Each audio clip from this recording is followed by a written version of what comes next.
kita dipersilahkan untuk mencari kesenangan dunia, tapi dalam batas-batas yang wajar, tidak melampaui, tidak berlebih-lebihan.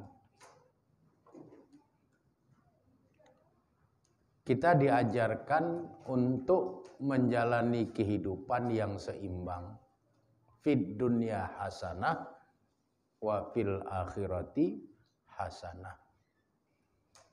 Dalam kehidupan dunia kita memperoleh kebaikan, dan di dalam kehidupan akhirat pun kita memperoleh kebaikan.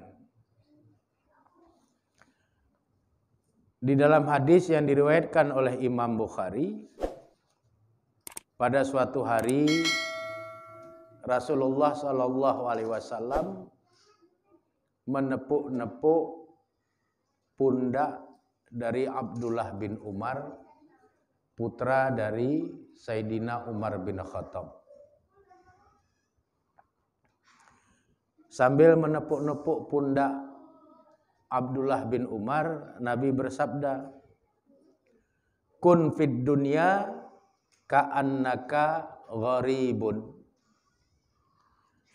Jadilah kehidupanmu di alam dunia itu seperti orang asing. Au abirus sabil, atau seperti orang yang menyeberang jalan atau melintasi jalan. Alam dunia ini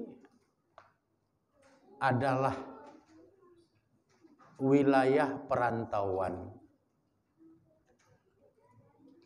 Kampung halaman kita itu adalah surga.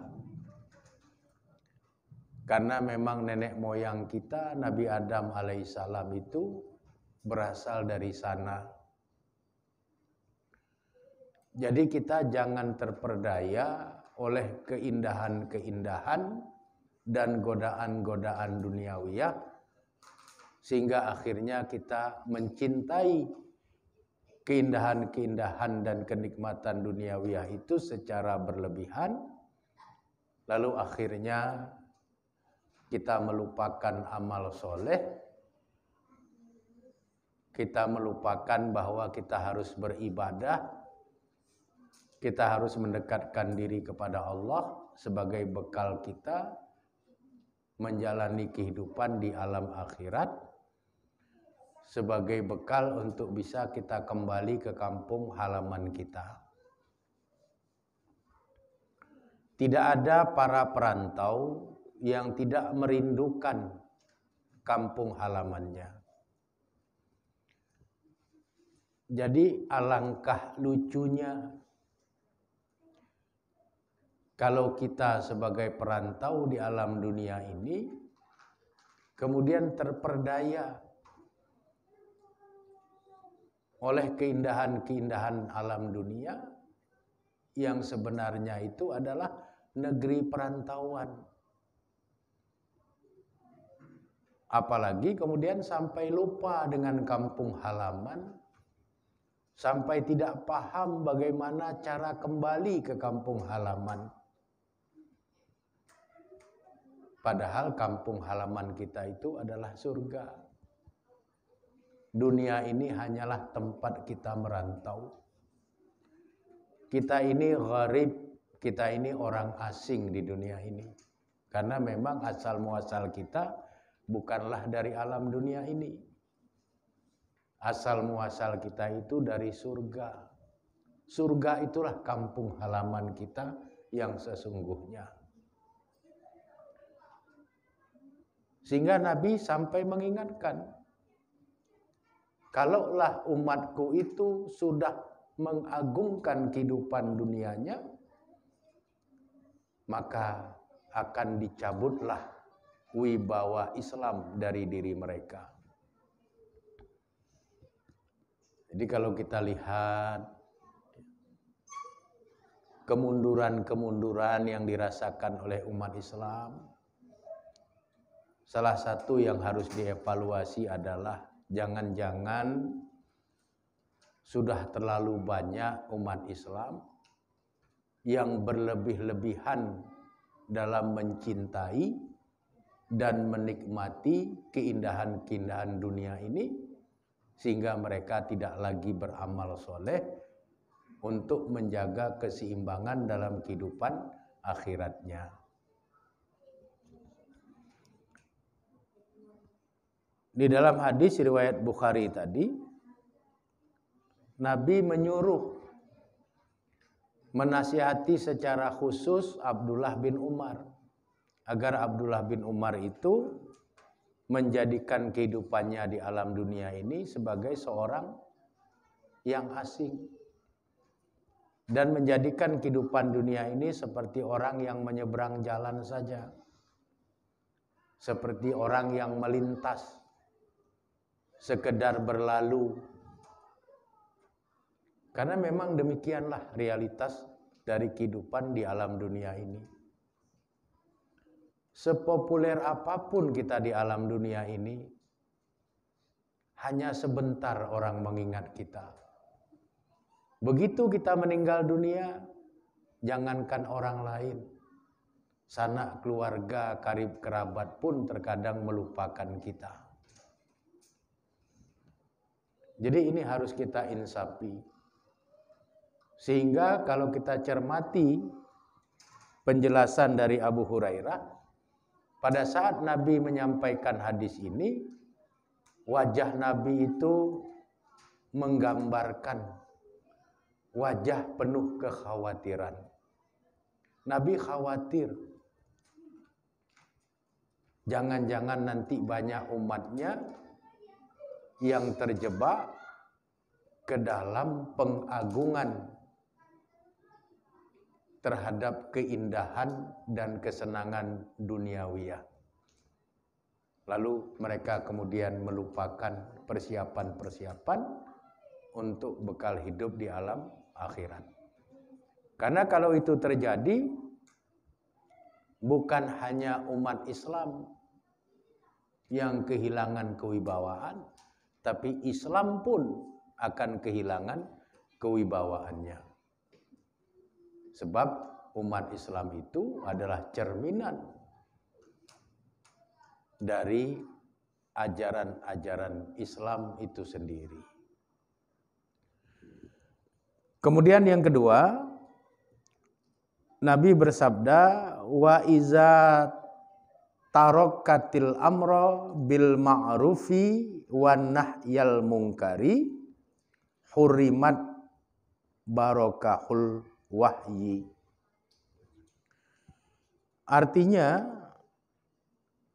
apabila umatku itu telah meninggalkan persoalan-persoalan yang menyangkut mengajak kepada yang ma'ruf dan mencegah kepada hal-hal yang bersifat mungkar, hurimat barakahul wahyi, maka dihalangilah barokah wahyu dari mereka. Jadi kalau umat Islam itu tidak lagi beramar ma'ruf, tidak lagi bernahi mungkar, tidak lagi mengajak orang berbuat kebaikan, dan tidak lagi mencegah orang dari berbuat kemungkaran, maka Allah akan cabut barokah wahyu dari mereka. Sehingga ayat Quran yang mereka baca tidak lagi mendatangkan keberkahan. Doa-doa mereka tidak lagi mendatangkan keberkahan. Ibadah-ibadah mereka tidak lagi mendatangkan keberkahan. Kenapa? Karena mereka menghentikan perbuatan mengajak orang berbuat baik dan mencegah orang berbuat kemungkaran.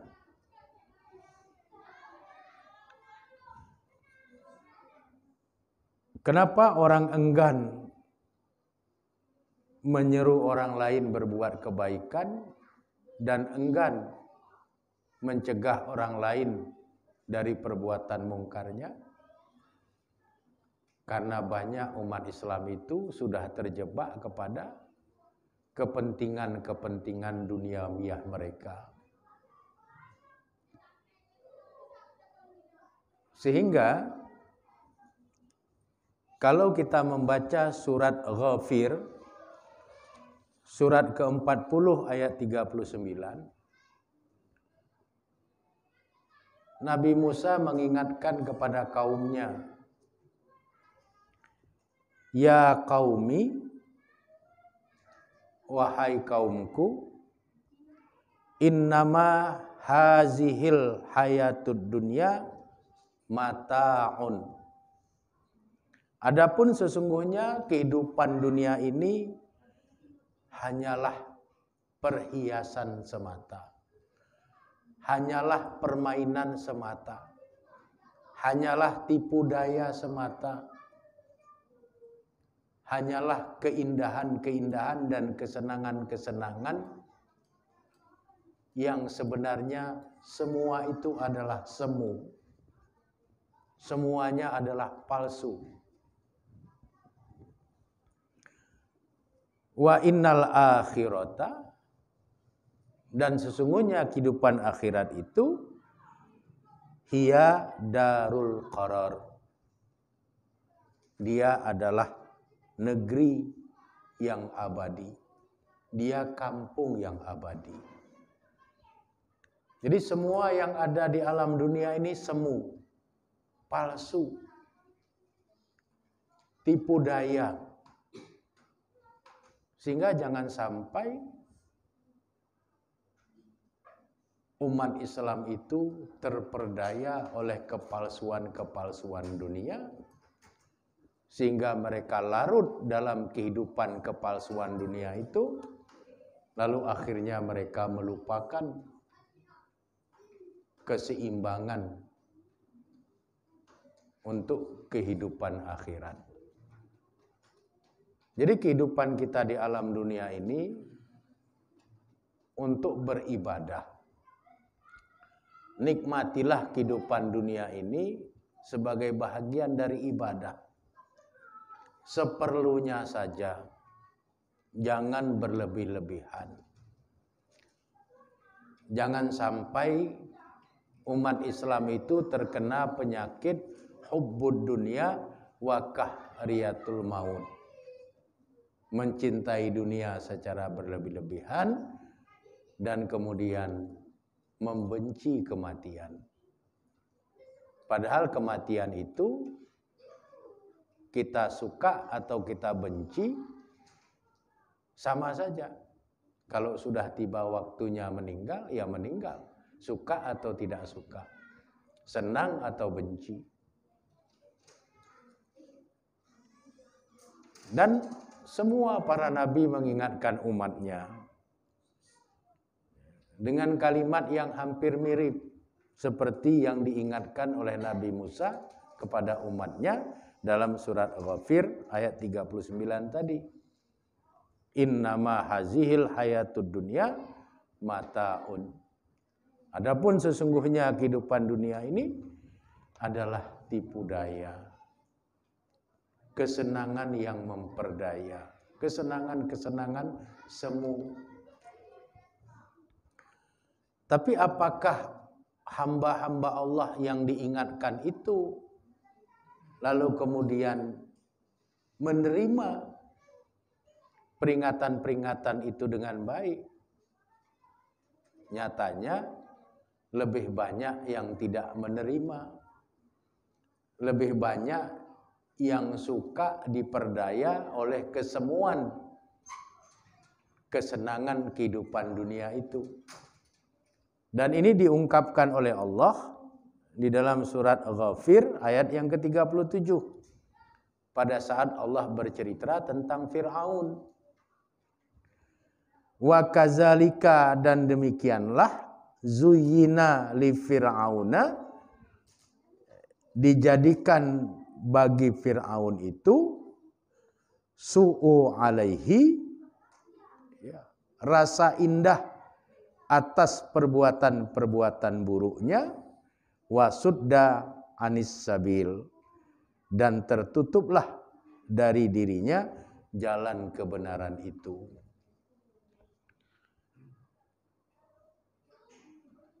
Nabi Harun mengingatkan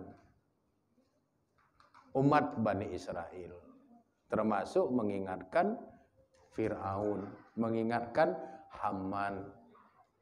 Nabi Musa juga begitu. Mengingatkan bahwa kehidupan dunia ini hanya tipu daya. Waktunya hanya sebentar. Tapi apakah mereka merespon peringatan-peringatan itu? Jawabannya tidak. Bahkan mereka menikmati perilaku-perilaku buruknya sehingga dia merasa perilaku buruknya itu adalah kebaikan. Jadi bangga dengan dosa-dosa.